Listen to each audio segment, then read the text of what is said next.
Parents మెచ్చిన university సంకల్ Chand Patel university Gujarat.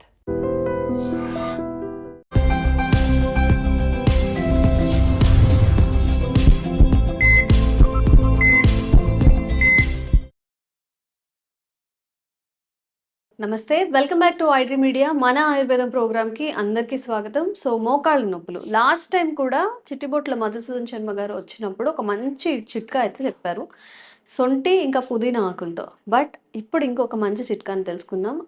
ముందుగా మోకాళ్ళ నొప్పులు అనేవి రావడానికి కారణాలు ఏముంటాయి, ఇవి కూడా అడిగి తెలుసుకుందాము. నమస్తే సార్. నమస్తే. ఎలా ఉన్నారు సార్? సో లాస్ట్ టైం చేసిన వీడియో అందరికీ కనెక్ట్ అయింది. సో అది కాకుండా అసలు ఎందుకు వస్తాయి, బేసిక్ థింగ్స్ ఏమైనా ఉంటాయా, మనం చేసే మిస్టేక్స్ అంటే వయసు రీత్యా వచ్చే మోకాళ్ళ నొప్పులు కానివ్వండి, చేతులు ఓపిక లేకపోవడం కానివ్వండి, నరాల బలహీనత, ఇవి చాలా ఉంటాయి. పర్టికులర్గా ఏం రీజన్స్ ఉండొచ్చు ఈ మోకాళ్ళ నొప్పులకు? చాలా మంచి ప్రశ్న అడిగారు. మన విధంగా కరెక్ట్ రీజన్స్. ఎందుకంటే వయస్సు వల్ల దేహధర్మాల్లో భాగంగా వయోజనితం వల్ల వచ్చేటువంటి నొప్పులు సర్వసాధారణంగా వస్తుంటాయి. కానీ మరి ఈ రోజుల్లో చిన్న వయస్సు నుంచి మోకాళ్ళ నొప్పులు సమస్యలు మొదలవుతున్నాయి. దీనికి ప్రధానమైనటువంటి కారణాలు మూడమ్మా. వ్యాయామ రహిత జీవితం, ఉప్పు అధికంగా సేవించడం, అసిడిక్ ఫుడ్ అధికంగా సేవించడం, ఈ మూడు అత్యంత ప్రధానమైన కారణాల వల్లనే చిన్న వయస్సులో కూడా మోకాళ్ళ నొప్పులు మొదలవుతున్నాయి. సో వ్యాయామ రహిత జీవితం అంటే అమ్మా, సో మనకేంటంటే శారీరక శ్రమ తక్కువైపోయింది, మానసిక శ్రమ ఎక్కువైపోయిందమ్మా. సో దీనివల్ల ఏమైతుంటే మరి మోకాళ్ళ భాగంలో కూడా మరి వ్యాయామం ఉండదు కాబట్టి దానివల్ల మోకాళ్ళ భాగంలో గుజ్జు కూడా ఫ్రీక్వెంట్గా ఉత్పత్తి కాదనమాట. ఉన్నది అలాగే ఉండిపోవడం చేత మరి కదలికలు కూడా క్రమక్రమంగా అవరోధం ఏర్పడి ఆ ఉన్నటువంటి గుజ్జు సక్రమంగా సద్వినియోగం కాకపోవడం చేత మరలా గుజ్జు ఉత్పత్తి కూడా కాదమ్మా. సో వ్యాయామం ఎప్పుడైతే చేస్తుంటామో, వ్యాయామం జరగడం వల్ల ఏం జరుగుతుందంటే మోకాళ్ళ భాగంలో హీట్ ప్రొడ్యూస్ అవుతుంది. ఎప్పుడైతే వేడి ప్రొడ్యూస్ అయిపోతుందో వేడిని అధిగమించేందుకు ఆ భాగంలో గుజ్జు ఉత్పత్తి కావాలన్నమాట. ఖచ్చితంగా గుజ్జు ఉత్పత్తి కావాలి. ఎప్పుడైతే గుజ్జు ఉత్పత్తి అవుతుందో అప్పుడు మోకాళ్ళ భాగంలో సేఫ్టీగా ఉంటుంది.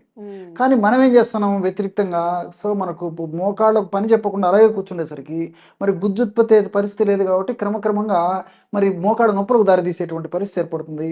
ఉన్నటువంటి గుజ్జు కూడా సక్రమంగా మన మోకాళ్ళు సద్వినియోగం చేసుకోలేకపోవడం చేత. ఇది ఇన్ జనరల్గా. రెండవది ఉప్పు అధికంగా సేవించడం. ఉప్పు తెచ్చే ముప్పు అని చెప్పేసి పెద్దలు చెప్తుంటారమ్మా. సో ఉప్పు శత్రువుతో సమానమ్మా. సో ఒక మోకాళ్ళ నొప్పులకే కాకుండా ఉప్పు వివిధ రకాల జబ్బులకు అత్యంత కారణభూతమైనటువంటి ప్రధానమైనటువంటి ద్రవ్యం ఏదంటే ఉప్పు. సో తల నుంచి కాళ్ళ వరకు వచ్చేటువంటి వివిధ రకాలైనటువంటి వ్యాధుల్లో ఉప్పు యొక్క పాత్ర ప్రత్యక్షంగా పరోక్షంగా ఖచ్చితంగా ఉంటుందని చెప్పేసి కూడా చాలా రకాల పరిశోధనలు కూడా నిరూపణ అవుతా ఉందమ్మా. మరి మోకాళ్ళ నొప్పులకు సంబంధించి కూడా ఉప్పు ఎలా హాని చేస్తుందంటమ్మా, మొట్టమొదటిగా కార్టిలేజ్ని డ్యామేజ్ చేసేస్తుంది.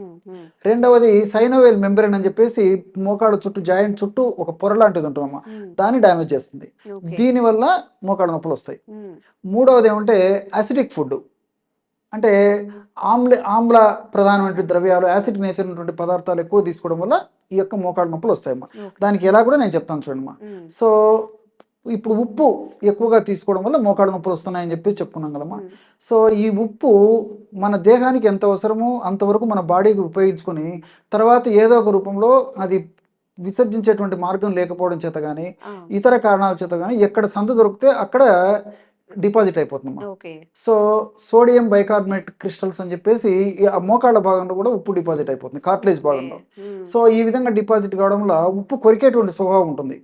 మీరు బాగా గమనించండి, చిన్న చిన్న మొక్కలు ఏదైనా ఉన్నప్పుడు మనము మజ్జిగలో ఉప్పేసి కానీ లేకపోతే ఉప్పు నీళ్ళని కానీ మొక్క మీద రోజు చిలకరించినట్లయితే మొక్కలు చనిపోతాయి. సో అంత చెడు గుణము ఈ ఉప్పుకుందమ్మా. సో కొరుకుడు స్వభావం కొరికేసేస్తుంది అనమాట. సో కార్టిలేజ్ అనేటువంటి ఈ మోకాళ్ళ భాగంలో ఉన్నటువంటి ఎముకల మధ్యలో ఉన్నటువంటి ఈ కార్టిలేజ్ని దెబ్బతీసేస్తుంది. ఎప్పుడైతే కార్టిలేజ్ దెబ్బతీసి కార్టిలేజ్ గాయమైపోయిందో దాని యొక్క ప్రభావం చేత ఆ కార్టిలేజ్ ఒకదానికొకటి కూడా ఆ ఎముకల మధ్యలో ఉన్నటువంటి రెండు ఎముకలు ఒకదానికొకటి రాసుకోవడం చేత నొప్పి, పోటు, సలుపు మొదలైనటువంటి మొదలవుతాయమ్మా.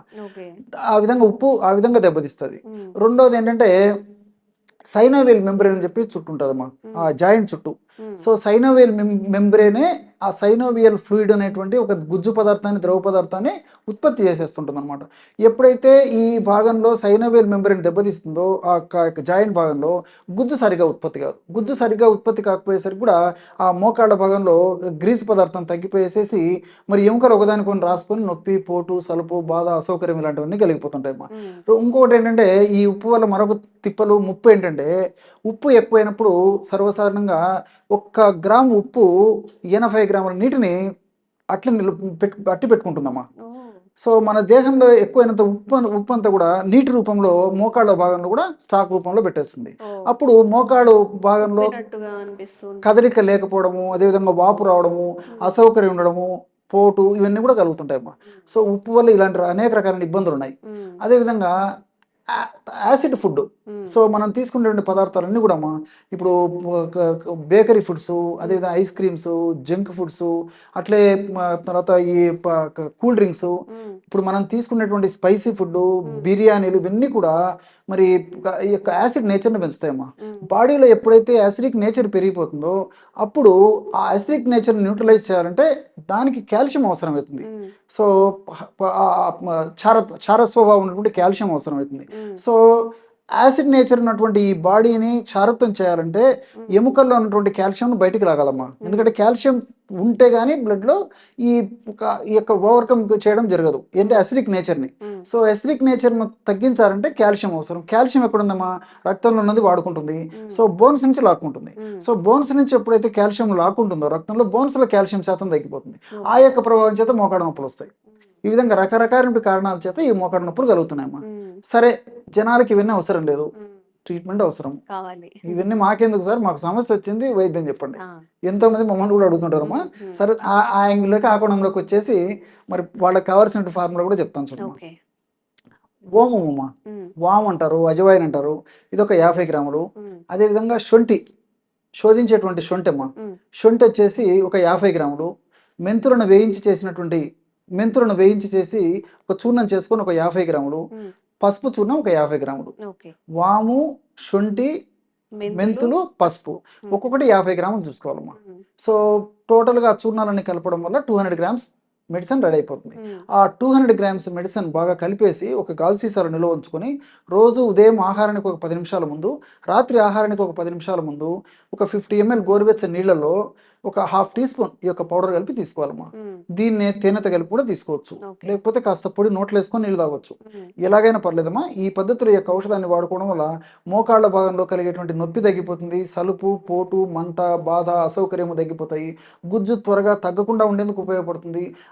అదేవిధంగా మోకాళ్ళలో ఉన్నటువంటి ఆ యొక్క సమస్య ఏదైతే ఉందో త్వరగా పెరిగిపోయేసి పూర్తి నడవలేని పరిస్థితి లేకుండా ఉండేందుకు ఈ యొక్క ఔషధాలు కాపాడుతాయి. సో ఈ యొక్క 4 పదార్థాలు, నేను చెప్పినటువంటి ఈ 4 పదార్థాల్లో కూడా ఈ యొక్క ఔషధాలు ఉన్నాయమ్మా. ఔషధ గుణాలు ఉన్నాయి. శొంఠిలో అలాంటి ఔషధ గుణాలు ఉన్నాయి, మెంతుల్లో అలాంటి ఔషధ గుణాలు ఉన్నాయి, అదేవిధంగా పసుపులో అలాంటి ఔషధ గుణాలు ఉన్నాయి. సో ఈ 4 పదార్థాల్లో కూడా మోకాళ్ళ నొప్పులు తగ్గించేటువంటి వివిధ రకాల ఔషధ గుణాలు ఉన్నాయి. అదేవిధంగా ఎక్కువ రోజులు వాడినప్పటికీ అన్ని సైడ్ బెనిఫిట్స్ ఉంటాయి, ఎలాంటి సైడ్ ఎఫెక్ట్స్ ఉండవు. కాబట్టి దీర్ఘకాలం పాటు వాడినప్పటికీ అన్ని రకాలుగా మేలు చేస్తాయి. షుగర్ వ్యాధిగ్రస్తులు వాడుకోవచ్చు, బీపీ వ్యాధిగ్రస్తులు వాడుకోవచ్చు, వెయిట్ ఉన్నటువంటి వాళ్ళు వాడుకోవచ్చు, హార్మోన్ల అస్తవ్యస్తత ఉన్నటువంటి వాళ్ళు వాడుకోవచ్చు, మరి యువకులు వాడుకోవచ్చు, పెద్దవాళ్ళు వాడుకోవచ్చు. అందరూ వాడుకోదగ్గ దివ్యమైనటువంటి ఔషధాల్లో అగ్రస్థానాన్ని ఇవ్వదైనటువంటి ఔషధాల్లో దీన్ని కూడా ఇవ్వచ్చమ్మా మనం. ఓకే, నిజంగా చాలా అద్భుతమైన చిట్కాలని, అంటే ఒక మంచి మెడిసిన్ ని సజెస్ట్ చేశారు. సో ఎవరికైనా సరే మోకాళ్ళ నొప్పులు ఉన్నా కానీ ఈ వీడియోని వాళ్ళకి ఫార్వర్డ్ చేయండి. మీరు కూడా ఇలాంటి మోకాళ్ళ నొప్పి సమస్యతో బాధపడుతున్నట్లయితే ఇవన్నీ కూడా న్యాచురల్ గా మనకి ఇంట్లో అన్ని దొరికేవే కదా, ఒకసారి ట్రై చేయండి. మీకు ఎలా అనిపించిందో, రిజల్ట్ ఎలా ఉందో కామెంట్స్ రూపంలో తెలియజేయండి. ఇంకెలాంటి ఆరోగ్య సమస్యలు ఉన్నా కామెంట్ చేయండి, తప్పకుండా వీడియో చేసే ప్రయత్నం చేస్తాం. Thank you sir. నమస్తే. Sir, one life lesson what medicine has taught you. Whatever you can do without expecting. But I really believe మన పాజిటివ్ యాటిట్యూడ్ ఉంటేనే మనం ఏదైనా సాధించగలం. గట్ ని మనం కరెక్ట్ గా డీల్ చేసినట్లయితే అది మనకి పాజిటివ్ హార్మోన్స్ ని రిలీజ్ చేస్తుంది. షుగర్ వచ్చిన వాళ్ళ పరిస్థితి ఏంటి? పొట్ట దగ్గర పెరిగితే దాన్ని ఆండ్రాయిడ్ అంటారు, ఆండ్రాయిడ్ ఫోన్ కదా. అసలు థాట్స్ ఎందుకు వస్తాయి? బ్రెయిన్ డెడ్ అంటే దానికి ప్రపంచం అంతా కూడా కొన్ని నిర్దిష్టమైనటువంటి లక్షణాలు.